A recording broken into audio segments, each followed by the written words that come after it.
প্রশ্ন হচ্ছে সংখ্যালঘু কারা? যথার্থ সংখ্যালঘু হচ্ছে দুর্বৃত্তরা। বাংলাদেশের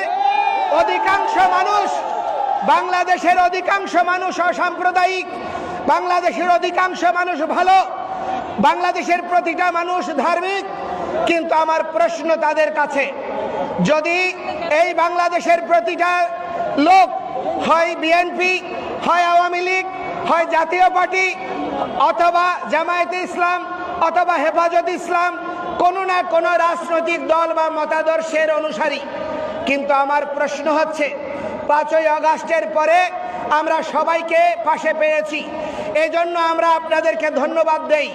কিন্তু আমাদের কোনো হিন্দুরা মনের সাহস নিয়ে দীপ্ততার সঙ্গে যেই কথাটি বলতে পারেনি, জামায়াতে ইসলামের আমিরে জামায়াত তিনি বললেন যে কোনো মুসলমান পাহারা দিয়ে নামাজ পড়ে না, কোনো মুসলমানের মসজিদ পাহারা দিতে হয় না, তাহলে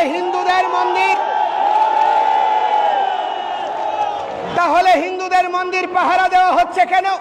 আপনারা বলছেন এই দেশে সহিংসতা হচ্ছে না, রাজনৈতিক নিপীড়ন হচ্ছে, তাহলে কেন দুর্গা পূজায় মাদ্রাসা ছাত্রদেরকে নামিয়ে দেওয়ার প্রয়োজনীয়তা অনুভব করছেন? এটার মধ্য দিয়ে প্রতীয়মান হয় এই দেশে সংখ্যালঘুরা কত অনিরাপদ। এই অবস্থার জন্য দায়ী কারা? সংখ্যাগরিষ্ঠ জনগোষ্ঠী, যেখানে কোনো না কোনো রাজনৈতিক দলের অনুসারী। বাংলাদেশের মেজরিটি মানুষ কোনো না কোনো রাজনৈতিক দলের অনুসারী। তাহলে আপনারা কেন দুর্বৃত্তপনাকে চিহ্নিত করতে পারছেন না? আওয়ামী লীগ যখন ক্ষমতায় ছিল 2001 সনের সাম্প্রদায়িক নিপীড়নের জন্য চুপ্পু কমিশন গঠন করা হয়েছিল। বর্তমান রাষ্ট্রপতি তার নেতৃত্বে চুপ্পু কমিশন তদন্ত করেছিল। দুর্ভাগ্যের বিষয়, চুপ্পু কমিশনের রিপোর্ট উনি রাষ্ট্রপতি হয়েও আজ পর্যন্ত প্রকাশ করেনি এবং আজ পর্যন্ত বিচার করেনি। তাহলে বিএনপির সময়ে যেই সহিংসতা হয়েছে তার দায়িত্ব পালন করেনি আওয়ামী লীগ। আওয়ামী লীগের আমলে হয়েছে। আমাদের ঐক্য পরিষদ সহ সমস্ত সংগঠনগুলো কুমিল্লার তথাকথিত গডফাদারকে নির্বাচনে নমিনেশন না দেওয়ার জন্য বলেছিল। আমরা আন্দোলন করেছিলাম, প্রতিবাদ করেছি, তাদেরকে নমিনেশন দেওয়া হয়েছে।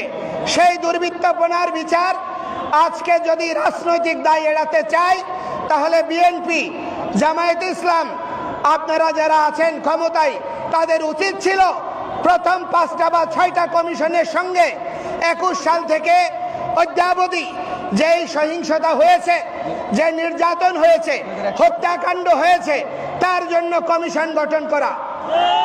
তাহলে আমরা বুঝতাম আপনারা বাস্তবিকেই সংখ্যালঘুদের প্রতি আন্তরিক। সেটি তো আমরা দেখিনি। আপনারা সংবিধান সংশোধন করতে চান, আমরা বিরোধিতা করি না। রাষ্ট্র যদি সামগ্রিকভাবে জনসাধারণের প্রয়োজনীয় মৌলিক অধিকার প্রতিষ্ঠার জন্য সংযুক্তি দরকার হয়, করেন, তবে সেখানে আমরা শুনলাম কালকে সেই কমিশনে হিন্দু প্রতিনিধি দেওয়া হয়েছে। আমাদের বক্তব্য হচ্ছে আড়ালে লুকোচুরি করে আমাদের পাহাড়িদের মধ্যে একজন উপদেষ্টা নিয়োগ করা হয়েছে। এই উপদেষ্টা তিনি পাহাড়িদের উপর যখন হামলা হয়েছে বক্তব্য এসেছে তার, আমরা তাকে কৃতজ্ঞতা জানাই। কিন্তু আমাদের যে হিন্দু উপদেষ্টা হলো, আজ পর্যন্ত কোনো মন্দির পরিদর্শনে যায়নি, কোনো ক্ষতিগ্রস্তের পাশে দাঁড়ায়নি, হিন্দুদের স্বার্থে, সংখ্যালঘুদের স্বার্থে কোনো বক্তব্য দেয়নি।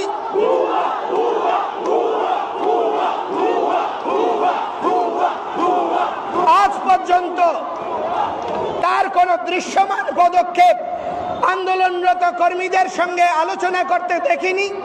তাহলে কাকে আপনি হিন্দু প্রতিনিধি বানিয়েছেন? অতীতে যত ধর্মীয় সংগঠন ছিল তাদেরকে রাজনৈতিক লেজুর বৃত্তির প্রতিষ্ঠানে পরিণত করা হয়েছে। কারণটা কি?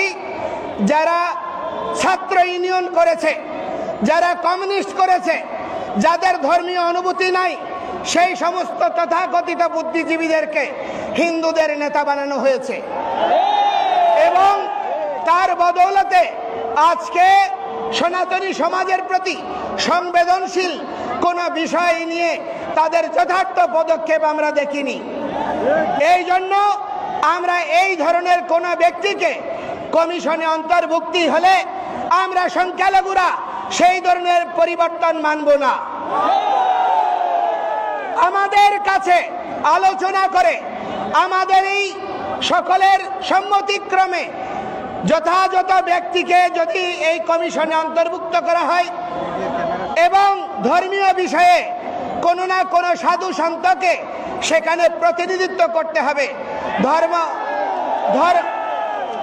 ধর্ম মন্ত্রণালয়ে একজন হুজুরকে দেওয়া হয় ধর্মমন্ত্রী হিসেবে প্রতিটি রাজনৈতিক সরকারে, তাহলে হিন্দুদের প্রতিনিধিত্ব করার জন্য অবশ্যই অরাজনৈতিক এবং ধর্মীয় ব্যক্তিত্বের উপস্থিতি আবশ্যক। এবং আমরা বলতে চাই সেই ধরনের পরিকাঠামো এবং সেই ধরনের মানসিকতা আমাদের প্রতি আপনাদের আন্তরিকতাকে প্রমাণ করবে। আমরা কথাই নয় কাজে বিশ্বাস করতে চাই। 53 বৎসর বঞ্চিত হয়েছি, বহু বৎসর মাঠে নেমেছি। এখন সমস্ত সাধুরা ধ্যান তপস্যা ছেড়ে, মঠ মন্দির ছেড়ে তারা রাস্তায় নেমেছে। আমাদেরকে হুমকি দেওয়া হচ্ছে বোমা হামলার, আমাদেরকে হুমকি দেওয়া হচ্ছে হত্যার, আমাদেরকে হুমকি দেওয়া হচ্ছে জেলে নেওয়ার। এই ধরনের হুমকি ধামকিতে, দেশ ত্যাগের হুমকিতে আমাদেরকে দমিত করা যাবে না। আমরা এই দেশ ছেড়ে যাব না। আমরা এই দেশের ভূমিপুত্র, বাঙালি সংস্কৃতিকে বিপন্ন হতে দেব না। আপনারা, আমরা সনাতনীরা, বৌদ্ধরা আমরা বিশ্বাস করি জন্মান্তরবাদে। দেহের মৃত্যু হয়, আত্মার মৃত্যু হয় না। কবি গেয়েছেন আবার আসিব ফিরে দানশিরি নদীর তীরে, শঙ্খচিল বা শালিকের বেশে। আমরা শঙ্খচিল শালিকের বেশে নয়, আমরা বীর যোদ্ধা হয়ে মরব এবং আবার জন্মগ্রহণ করব। এই আন্দোলনকে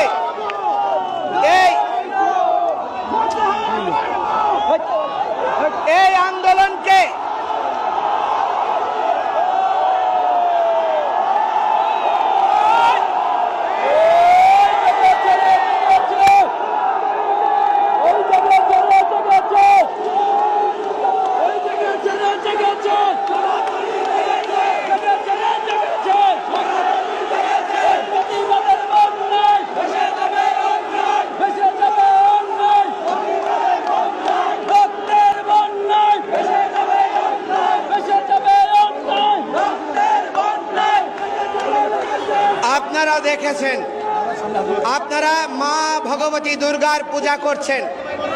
আগামী 4-5 দিন পরে বাংলাদেশের